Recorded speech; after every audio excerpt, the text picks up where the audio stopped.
O que é o purgatório e por que não há nada sobre esse lugar na Bíblia? Muitos de nós estão familiarizados com os conceitos de céu e inferno. Mas e quanto ao purgatório? O que é realmente? Isso é algum espaço intermediário, como uma sala de espera para almas pecadoras que não ganharam uma passagem direta para o céu? E se sim, como alguém acaba lá? Além disso, esse local de passagem sequer é mencionado na Bíblia? Então vamos dar um mergulho na história do purgatório. O que é purgatório? Purgatório é o lugar onde as almas dos mortos esperam para entrar no céu. Estas são as almas daqueles que aceitam a Deus, mas que não estão livres do pecado. Como tal, é considerado um local de punição e purificação temporária. As almas das pessoas que morrem na graça e na amizade de Deus, mas ainda imperfeitamente purificadas, terminarão no purgatório, de acordo com o Catecismo da Igreja Católica. O texto define ainda o purgatório como uma purificação, de modo a alcançar a santidade necessária para entrar na alegria do céu. E também observa que esta purificação final dos eleitos é totalmente diferente da punição dos condenados. Origem. Por cerca de 1 milênio, os cristãos não tinham certeza do que aconteceria com suas almas quando morressem. Claro, os santos iriam para o céu e os pecadores irredimíveis iriam para o inferno. Quanto a todos os outros, eles enfrentariam um julgamento final, entrar no purgatório. Não foi até o século XII que a Igreja Latina medieval surgiu com o conceito de purgatório.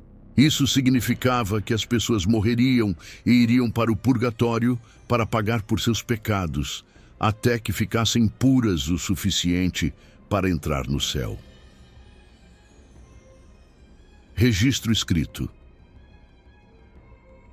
O primeiro registro escrito sobre o purgatório pode ser encontrado no livro Sentenças, escrito pelo teólogo e bispo francês Pedro Abelardo por volta de 1150. Está na Bíblia? Não há referência ao purgatório na Bíblia, mas aqueles que acreditam nele e o pregam argumentam que nem palavras como trindade e encarnação estão lá, mas que os conceitos são, no entanto, compreendidos. Embora não seja feita uma referência direta ao purgatório, pode-se argumentar que algumas passagens podem ser interpretadas como referindo-se ao purgatório. Um exemplo inclui 2 Macabeus, 12, 43, 45, que faz referência a orações pelos mortos. Orações pelos mortos. A teoria é que as orações pelos mortos só fazem sentido se essas almas precisarem ser salvas, o que reforça a ideia de um lugar, como o purgatório. Os pais da Igreja. Os pais, ou fundadores da Igreja, são frequentemente mencionados quando as origens do purgatório são questionadas. Por exemplo, no livro de Agostinho de Hipona, A Cidade de Deus, publicado em 426 EC, a seguinte passagem pode ser encontrada: mas daqueles que sofrem punições temporárias após a morte, nem todos estão condenados às dores eternas que se seguirão ao julgamento. Pois para alguns, como já dissemos, o que não é remitido, perdoado neste mundo, é remido, libertado, salvo, no próximo. Ou seja, eles não são punidos com o castigo eterno do mundo vindouro. Igreja primitiva.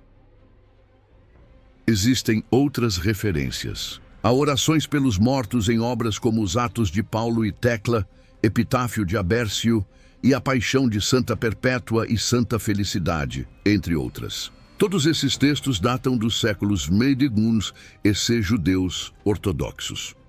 O conceito de purgatório precede o cristianismo. Os judeus ortodoxos também acreditam em uma purificação final.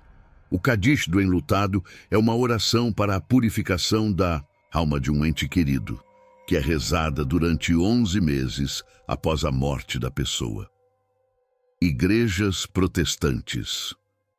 O conceito de purgatório é reservado aos cristãos católicos e ortodoxos. As denominações protestantes não seguem a doutrina.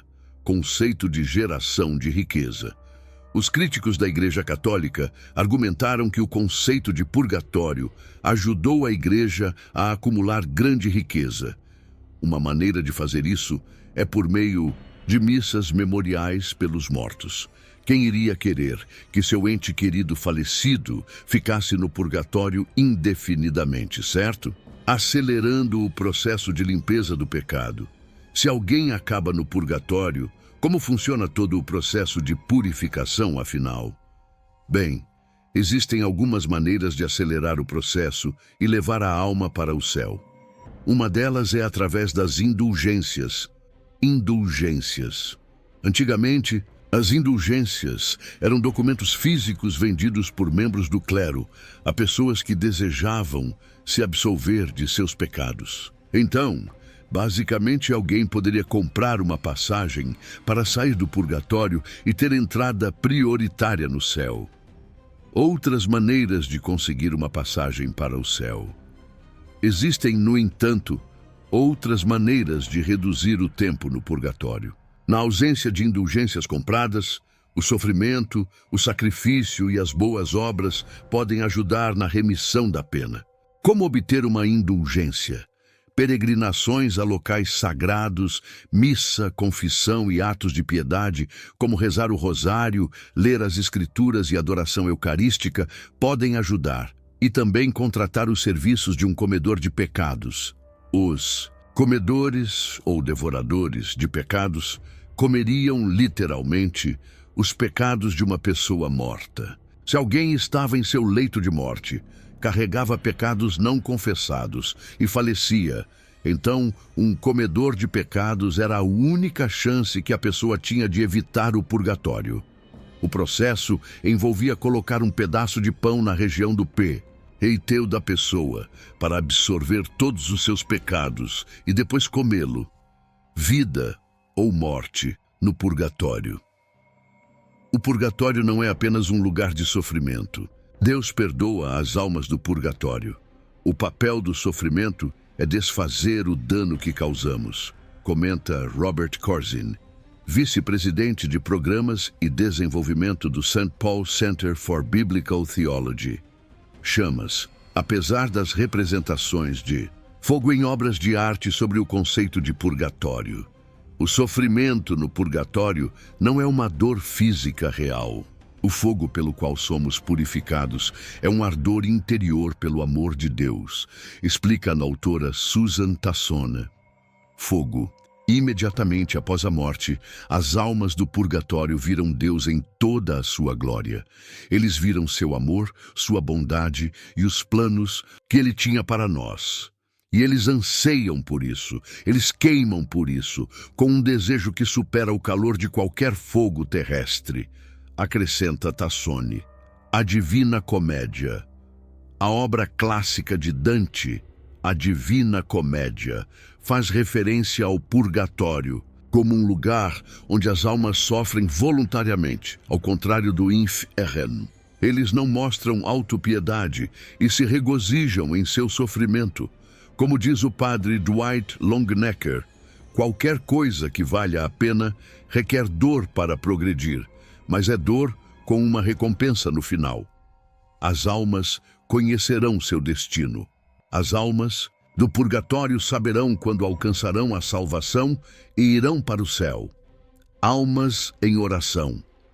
Os crentes deveriam orar pelas almas dos mortos enquanto vão para o purgatório.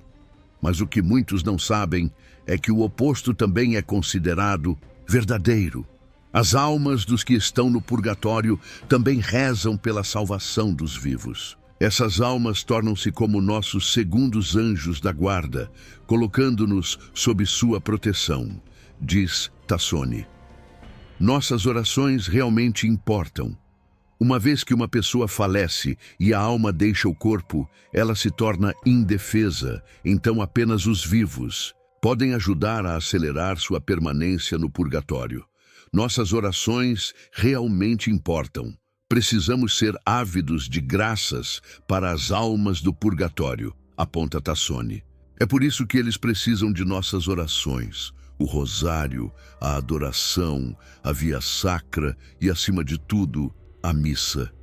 As missas que oferecemos pelas almas do purgatório são a melhor coisa que podemos fazer pelos nossos queridos mortos. Isso porque a missa é a forma mais elevada de adoração, a forma mais elevada de oração. Acrescenta, elas não estão sozinhas. As almas do purgatório não sofrem sozinhas.